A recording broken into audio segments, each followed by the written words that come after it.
Arkadaşlar hepinize selamünaleyküm diyorum. State of Play'de God of War Ragnarok'un hikaye fragmanı paylaşıldı. Biz de bu fragmanı inceleyip teoriler üreteceğiz arkadaşlar. Everyone keeps secrets.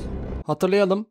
Önceki oyunda Kratos kendisinin ve oğlunun Tanrı olduğunu Atreus'tan uzun süre saklamıştı. Bunun sonucunda Atreus hastalanmıştı. Frey de dev olduğunu saklamıştı. Ama Jotunheim duvarlarında öğrenmişlerdi. Acaba Atreus'un bu sırrı neye mal olacak? Çünkü hakikat daima bir bedelle gelir.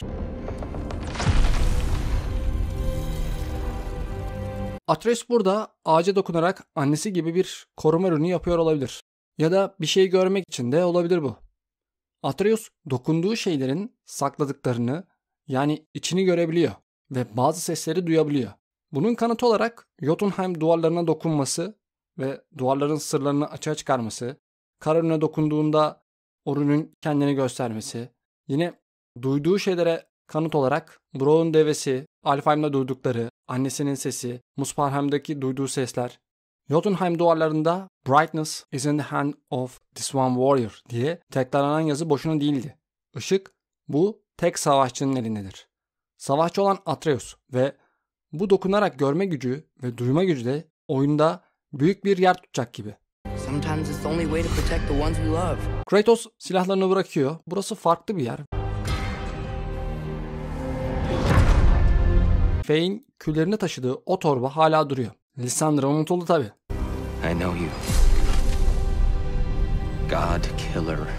Tiri bağlayan büyülü halatı kesmek için Kratos Kaos'un bıçaklarını kullanıyor. Bunun nedeni Kaos'un bıçakları farklı bir diyardan gelen bir güç. Helheim için de Freya 9 diyardaki hiçbir silah işe yaramaz, başka bir silah bulmalısın demişti. Önceki trailerda Kratos ve Atreus Tyr hakkında konuşuyorlardı. Atreus da Tyr'i bulmaya niyetliydi. Tyr, Kratos'a "Seni tanıyorum, Tanrı katili" diyor. Yani biz bunu zaten ilk fragmanda da söylemiştik. Bu arada Tyr biraz derbeder halde. Tabi uzun zamandır Odin tarafından işkence altında. Bu da Tyr'i hem fiziksel hem zihinsel olarak kötü hale getirmiş. What is it you want from me? Is it a god of war you came to find? Savaş tanrısı bulmaya mı geldiniz diyor da koçum zaten halihazırda burada bir tane var yani. Burası Alfheim ve Işık Elfi bizleri karşılıyor. Burada Kratos'un rakibin silahlarını kullandığını görüyoruz. Tıpkı ilk oyunda olduğu gibi sadece bitiriş için de olabilir bu. Tyr'in tuttuğu Işık Elfi bir geçitten geçmek için kullanılıyor olabilir. Ama bu ikisi niye Alfheim'de ki? Tyr, Alfheim ışığı hakkında bir şeyler mi biliyor acaba? You don't really want war, do you, Kratos? Burada Odin'in sesi gelse de bu kapıya dayanan kişinin Odin olduğundan emin değilim. Yani bu kadar özensiz göstermezler herhalde kuzgun tanrıyı. Zira kendisi de kılık değiştirebiliyor. Burada Odin'in sesini kullanarak bir şaşırtma yapmış olabilirler. Çünkü Odin burada elçisini göndermiş olabilir. Mitolojide bu işler için genelde ya Freyr'in ulağı Skirnir'i kullanıyor ya da Hermod'u. All that blood on your hands, on your son's hands. Odin Kratos'a bilgice konuşup onu ikna etmeye çalışıyor. Savaşmak istemiyorsun değil mi Kratos diyor.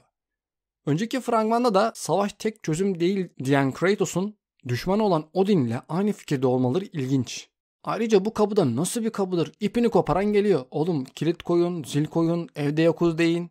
Buradaki sahnede bana Atreus'un Jotunheim duvarlarında dokunduğu an gibi duvarların sırlarını açığa çıkarıyordu. Bu da aynısı olacak. Duvardaki resim çok net olmamakla birlikte tam ortasında uzun boylu biri ve bir sürü diyardan asker var. On your son's hands.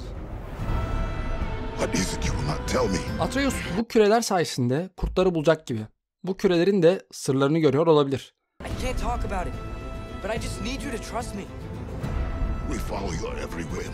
Bu sahnede Tyr ve kurtlar görülüyor.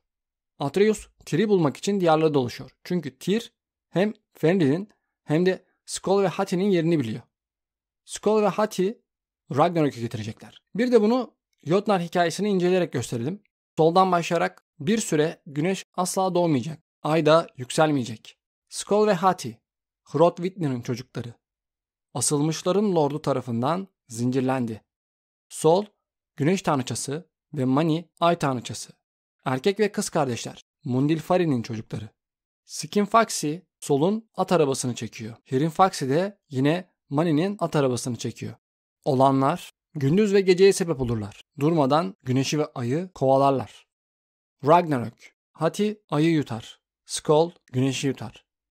Bir tarafta Odin ve Thor, diğer tarafta dünya yılanı, ya Tyr ya da Surtur. Öteki de Kratos sanırım. Kalkanı falan var. Resmi biraz daha dikkatli incelersek hem Yggdrasil'i hem de Jotunheim'i görebiliriz. Ayrıca burada diğer bölgede Muspelheim olabilir. Volkan falan var. But you don't believe in any of it. And still I follow. Because all that matters is that you are safe. Atreus Freya'ya esir düşmüş. Freya burada çok tehlikeli duruyor. But that's not all that matters. Freya Atreus'u esir alıyor ve öksü otunu görüyor. Who's keeping you safe? I do not need you to protect me. Kratos ve Atreus sahnesinde burada farklı olarak şu var. Sırları saklayan hep Kratos'tu ama burada roller değişmiş gibi. Kratos çocuğun güvenliği için hep onunla birlikte ama Atreus da burada seni kim koruyacak cümlesiyle Kratos'un öldüğünü anlıyor sanki. Bu cümle Kratos'un ölümünü doğrulayan bir cümle. Hatırlayın Jotunheim duvarlarını. Orada ölen kişi Kratos'tu ve Atreus bunu öğrendi ve Kratos'u kurtarmaya çalışıyor. I do not need you to protect me. Kratos'un bu cümlesi çok tehlikeli. İkinci oyunda Enough, Kratos. Athena'yı ilk defa Whatever city you görüyoruz. destroy, the wrath of Olympus grows. Soon I will no longer be able to protect you. I need no protection. Sonrası. Submit. I would rather die. Freya da önceki oyunda diyordu. Will not touch her. I don't need your protection. O da neredeyse ölüyordu. What? No, father! Kratos da burada diyor. I do not need you to protect me. Sonuç belli yani. Sure about that? Burası Ginnungagap yani koca boşluk. Pretender god! For the old father! Valkürlerin bir kısmı hala Odin'e sadık. Belki Valkürlerin de kendi içinde kapışmalarını görebiliriz. Death can have me when it earns me. So little Spartan. Then you'll leave me no choice. Oh. Eyvah. Ölüm hak ettiğinde beni alabilir. Ulan adam özgüven abidesi be. Burada biraz Horizon Zero Dawn esintisi gördüm.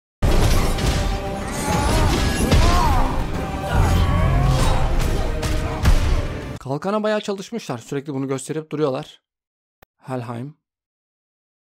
What do you even know of Godhood?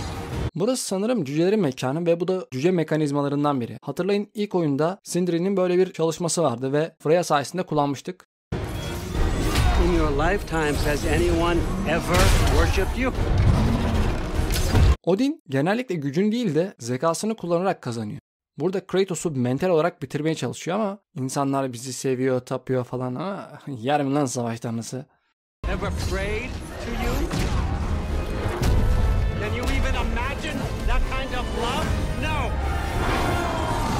You don't care about anything beyond yourself. Kratos'un yeni hareketleri ve düşman çeşitliliğini görüyoruz. Kaos'un bıçakları ile kayaları fırlatmak güzel. Muspelheim'da Kaos'un çocukları şekle ihtiyaç duymaz. Hatırlayalım hikayeden. Üzerinde sadece rün var. İşin tuhafı bu rün Lagus. Suyu temsil ediyor. Ayrıca duyguları, umutları ve rüyaları da temsil ediyor. Beyond the monster who kills without cause. Odin bunları söylemeye devam ederken Kratos burada birinin daha amel defterini kapatmış. Burada Angroboda'yı kaçırıyor. Yalnız şuna dikkat ettim. Kratos Atreus'a güvende olman önemli diyor. Atreus esir düşmüş. Odin Kratos'a kendinden başkasını düşünmüyorsun diyor. Angroboda'yı kurtarmaya çalışıyor. İroni resmen. Oyunda birkaç yerde zaman kırımları falan olacak gibi, yoksa bu kadar uzun ve karmaşık bir hikayeyi toparlayamazlar. Inception filmi gibi olacak. Yani oyunu tam anlayabilmek için birkaç kez bitirmemiz gerekecek.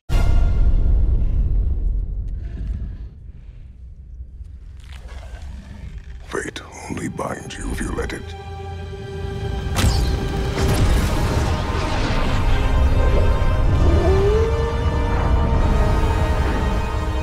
Burada ay tutulması var. Tıpkı hikayede yazdığı gibi. Kurdun güneşin peşinden koşması ve tutulmanın bozulması müthiş bir sahneydi. Yani Ragnarok filmi, dizisi vesaire birçok şey yapılıyor. Şu kalitede bir sahne yok. Do what is necessary. Kratos ve Alfheim ışığı, bunu zaten söylemiştik. Bu Alfheim ışığı büyük ihtimalle Harry Potter'daki ayna gibi. Anlayanlar anladı. Burada mermaid tarzı bir şey var. Bu Ran ya da kızları da olabilir. Ran deniz tanrıçalarından biri. Aegir'in karısı.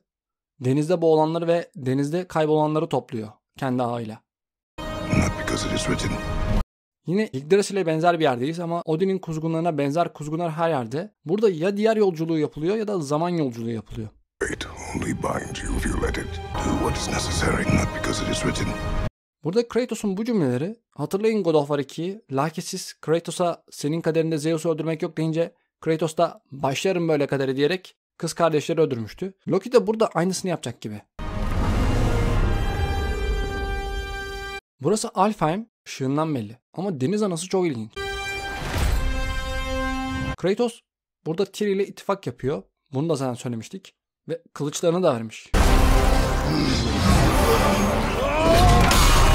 Ve gelelim en sona.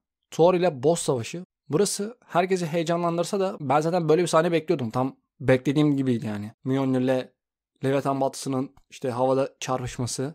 Belki oyun oynarken videolarda söylemişimdir. We will make our own destiny. Burada Kratos'u biraz daha hızlı gördüm. Thor solak mı acaba? Hep sol elle. Ama Thor'un parmağına şık atarak geri çağırması süperdi. Fragman gayet güzeldi. Tüm bu fragmanda gösterilenler oyundaki ilk 5 saatte olacakmış. Öyle deniliyor. Acaba geriye kalan 35 saatte nasıl olacak? Sizler ne düşünüyorsunuz? Yorumlarda paylaşabilirsiniz.